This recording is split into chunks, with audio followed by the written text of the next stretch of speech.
నీకు ఇష్టం ఉంటే పెట్టుకొని తిను స్వామి, లేదంటే బయట గుళ్ళ దగ్గర చాలా చోట్ల భిక్ష పెడుతున్నారు కదా, అక్కడికి వెళ్ళి తినండి.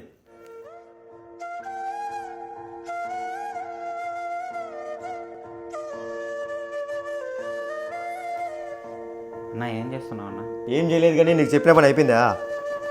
అది లేదన్నా, ఈరోజు కొంచెం వానలు పడి రేపు ఒక నలుగురిని పెడితే పని అయిపోద్ది. సరే తొందరగా పెట్టి ఆ పని అయిపోయి ముందు చేసేద్దాం అన్న. స్వామి ఎక్కడికి వెళ్ళాడు? నాకు కనపడట్లేదు. స్వామితో ఇప్పుడు ఏం పనిరా నీకు? ఏం లేదన్నా, స్వామికి ఒకరోజు భిక్ష పెడదామని చెప్పి. నీకెందుకు నీ తలకాయ నొప్పి? బయట భిక్ష పెట్టేవాళ్ళు చాలా మంది ఉన్నారు, అక్కడ ఎక్కడో దగ్గర తింటారు కదా, భిక్ష పెడతారు. ఏంటన్నా స్వామి మీద అంత చిరాగ్గా ఉన్నావు?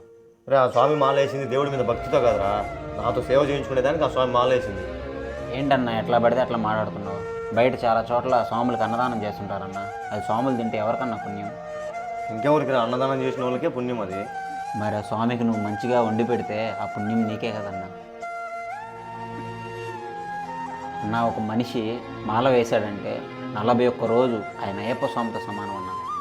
అన్నా, నువ్వు ఇక్కడ నీ తమ్ముడికి సేవ చేస్తున్నట్టు కాదన్నా, సాక్షాత్తు ఆ అయ్యప్ప స్వామికి సేవ చేస్తున్నట్టు అన్నా.